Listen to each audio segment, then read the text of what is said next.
Welcome back, everybody. All right, so you can actually go ahead and you can change the color of these fonts. Now, we already know how to do that. We can say color, and then you can give in a specific color.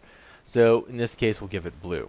But there are two other kinds of colors that you can use, okay? So the first thing you can use is you can use a hex code. And what a hex code looks like is you put in the hashtag there, and then you give it a color like, 0 FF like this. All right, and you can see that the font changes, and then if you change this, to like something like that, it does change up, quite a bit. You can give it more. You can use the colors to your advantage. Now, one tip that I like to give people, especially beginner designers, is that you don't want to use the default whenever possible, with maybe the exception of orange, because orange, there isn't too many options. But instead of giving a red color, right, like this, that looks way too stock, and if you go ahead and you change it up a bit, it looks a lot better. So the other way you can do that is you can give it an RGB value, and that is a red, green, blue. So if you go RGB, and then you have to put in two brackets like this, and what you do is you can, let's say, give it a number between 0 and 255. So let's just do 33, 33, and 33, okay? And what ends up happening is if you go, let's say, 255, 33, 33, and you can go 255 here. But if you take this down to 250, you can see that it changes a bit, or you can change it down to 100.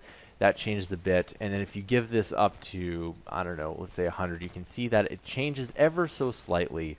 And if we give this down to, let's say, 200, you can see that the color does change. So what do I like to do? I like to use the RGB values just because you can go ahead and play around with everything up there.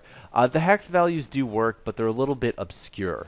So when it comes to color, again, you don't want to use the stock colors because they're kind of old and they're kind of boring. Now, of course, if you use 0, 0, and 0, that's black. And if you go 255 by 255 by 255, that's white.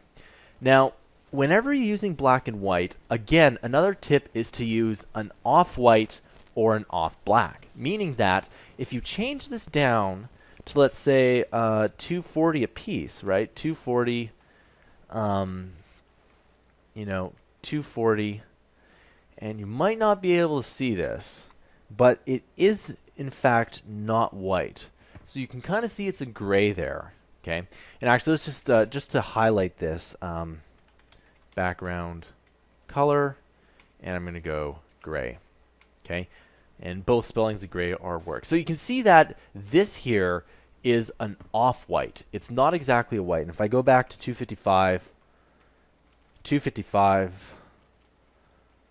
and by the way, if you add in another number there, the program will crash. So if you add in an off-white, it does look a little bit better. In fact, I do so a lot. And if you look at the course material, the heading, so for example, the Learn CSS in 1 hour, I use off-whites. I don't use actually any whites. The other thing you can do is you can also do an off-black.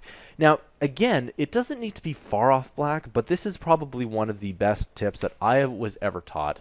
And if you go 10, I'll maybe give something a little more noticeable. But even if you do 10, 10, 10, that is a lot better than 0, 0, 0. So you can see that this is an off-black. That's a bit too much. So like even 20 is actually pretty good. So 20, 20, and 20. You can see that that is an off-black, and it's actually quite different. And if I get rid of the background color, you can see that there is a difference between these two. It's very subtle, but it is there. And those little subtleties when it comes to designing are actually really important, okay?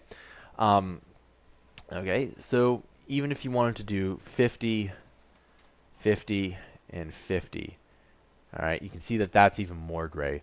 So that's a bit too much. But if you take a slightly off black or an off white, it does end up working out. All right, I'll see you guys in the next tutorial.